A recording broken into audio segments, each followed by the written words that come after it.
Good day to you. Today we have our evening broadcast, and the topic today is what drives man? What is pushing him from behind, and what is it that draws him from forward? So we go back to the first family. Now Abel is dead, and Cain is faced with consequences. So we come to Genesis chapter 4, and we are at verse 6. Then the Lord said to Cain, "Why are you angry?" Verse 8, Cain told Abel his brother, and it came about when they were at the field that Cain rose up against Abel his brother and killed him. So this was the first homicide, which was murder. So he obviously deceived his brother Abel, and the reason was that what Abel was accepted for caused jealousy and rage in Cain. So this is a common problem in man. What the other gets, the offended feels he's deprived, whereas the world has enough space for both to do well. But let's say a 3-talent person feels the 5-talent person took my thing, which is not the case. Everyone fits themselves, each one fits himself to a place, a slot. So this thing of what the other has or what the other gets, I react to, I take revenge, is a man's nature. That's one aspect of that nature. You must not have more than what I have. So the question may arise that God treated Cain differently from Abel, which is the fact. There are consequences for how we operate. And when God is the just judge, he sees beginning to end and he sees right into the heart.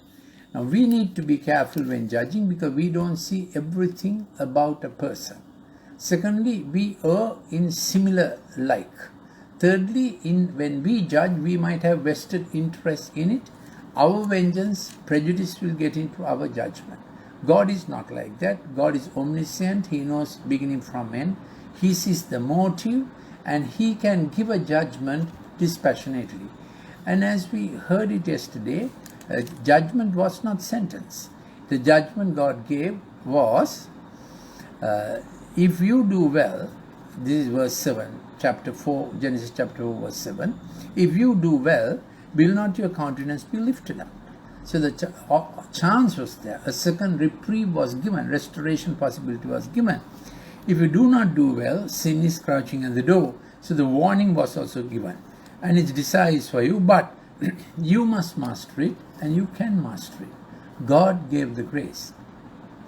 Cain switched to his own nature rather than take up God's offer. So this is nothing peculiar. This happens all the time when people do wrong, fall short of their own right standard that they agree to. God says, come, there's reprieve. But man can say, no, I'll do it my way. And that will often involve injuring someone for far worse than your injury. So Cain feel injured, but he took the life of Abel.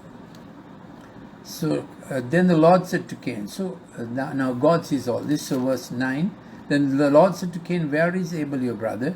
And then comes the famous statement, or the infamous statement, I do not know, am I my brother's keeper? So disowning what we are responsible for, what we are accountable for. That is one aspect. And then not taking over another's problem to help is the other aspect. So actually that is first, we don't take over another's problem to help. We behave as if I'm not my brother's keeper, and in the way we behave, we constantly injure our brother, often injure our brother. Brother may be one with whom I have to share expertise, share as a doctor or lawyer, one with whom I have to share resources.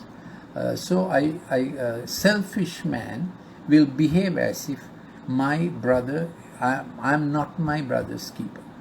But God taught the Christian family to pray, Our Father who is in heaven, hallowed be thy name, give us this daily bread. So in the Christian commitment, when Christ comes into our heart we are made our brother's keeper also. That's the new family. That's the God family. That's how God meant it to be in every family. He said, "What have you done?" Now God is speaking. "The voice of your brother's blood is crying to me from the ground." So this is a serious issue.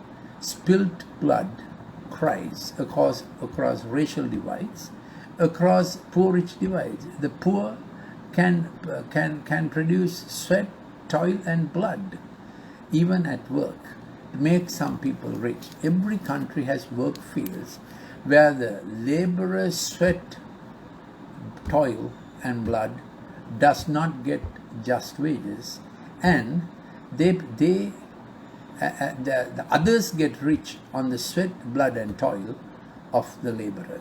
So this is heartbreaking for God, and Christians are meant to work to reconcile this situation. So in Christians in UK, like William Wilberforce, were in the forefront of abolishing slavery. So it was Abraham Lincoln's Christian convictions that got him paid with his life for his effort to abolish slave labor. So in every country, this is not only about the West, in every country, what we call great histories and great cultures and civilizations, the commoner really paid with his blood, sweat, and toil to make the nobility rich. That's the story of every country. So God said, "The voice of your brother's blood is crying to me from the ground." So every nation will have blood spilt crying out. So in racial divides, when there has been terrorism and when there has been murder on either side, then a girl raped, the blood cries out. Abortion, blood cries out.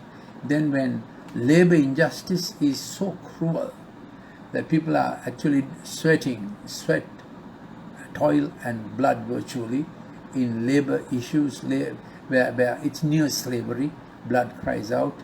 And when mothers have to leave home for a tuppence of a livelihood and get sexually violated in some other countries, when nations agree to send their mothers or women for expat labor to earn the dollars that the country needs, which often back in their home country is wasted in political skullduggery, then the blood cries out.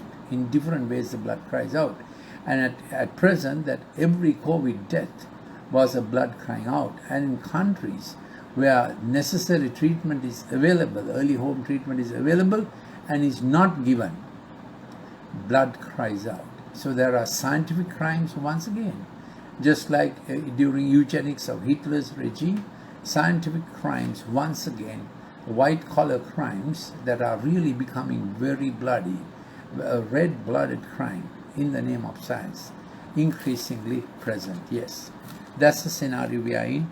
So we were on this point of your brother's blood cries out. Tomorrow we will look at the Cain's response to God's judgment and God's sentence. We will look at it tomorrow. Today we looked at the issue of, am I my brother's keeper, and your brother's blood is crying out to me.